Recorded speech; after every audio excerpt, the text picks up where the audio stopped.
Hey everyone, this is Tuck here for Goki.com with a quick review of Hand of Fate, the new deck builder slash beat 'em up game that is now available from Defiant Development. One more for the game. Come, sit. You have passed the 13 gates. And you come to my table to play the game of life and death. Your stake is wagered. I refuse none who come here. Yet, I say, turn back. Defiant Development's brought a pretty cool concept to the table, I think, in what you would almost call a mashup game, where if you really enjoy building card decks for card games, and you really enjoy playing beat-em-up games, or maybe you just really like grinding and collecting shiny gear, then this game's probably right up your alley. So the first thing that happens when you start the game is they throw you straight into a tutorial. It's easy as pie, you know, you'd be mashing straight through it the whole time, but it gives you a good overview of what the building blocks are for the game in terms of the cards and how you move on the board, the uses of your resources, and it gives you a taste of the combat, which if you've played any games lately such as Assassin's Creed or Rise, Son of Rome, you'll feel right at home with it.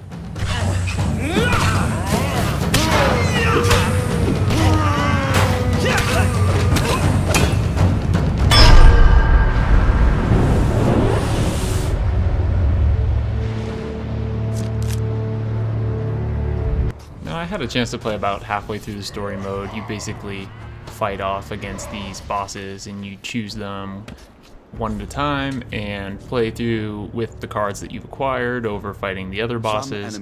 And it was fun for a while. It seems like the difficulty is really not there. That combat system just doesn't have a very high ceiling for difficulty without just getting cheesy and feeling annoyingly hard.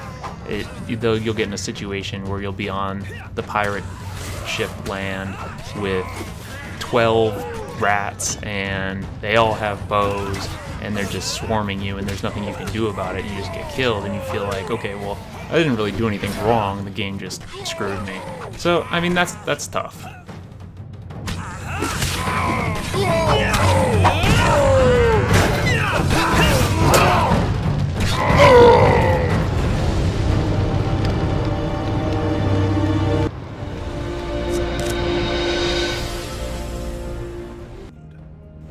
So then you get to a point where you're basically just playing the game for the shinies, I assume. You're just trying to collect more cards and more gear and try out some more random encounters. But the game at its basic level, it seems, only has a couple hours of playability before you're really just doing it to be a completionist, not necessarily because the game is truly engaging and difficult and has a skill curve to it.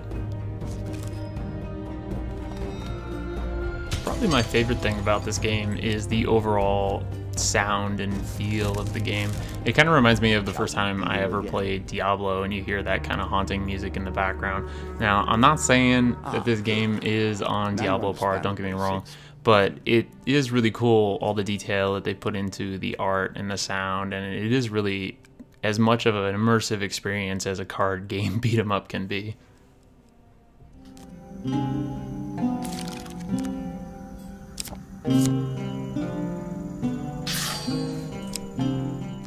Overall, would I say it's worth picking up? If you're really into the type of games that are just really grindy and collection-y and beat 'em up, mash X, do some cool combos, watch some guys fall down kind of stuff, yeah, it's cool. And like I said before, overall, the art and the sound is pretty cool too.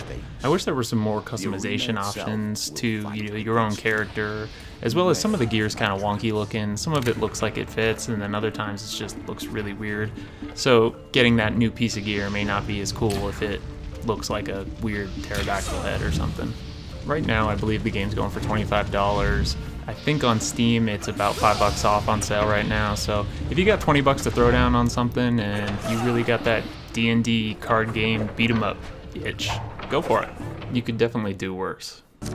How boring life would be without a little spice.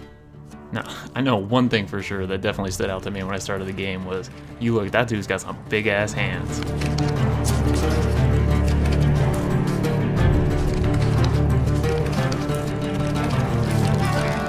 play for life and death.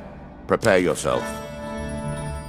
So again, this was Hands of Fate, available for Xbox One, PS4, and PC. I'm Tuck for Goki.com. Thanks for watching, guys.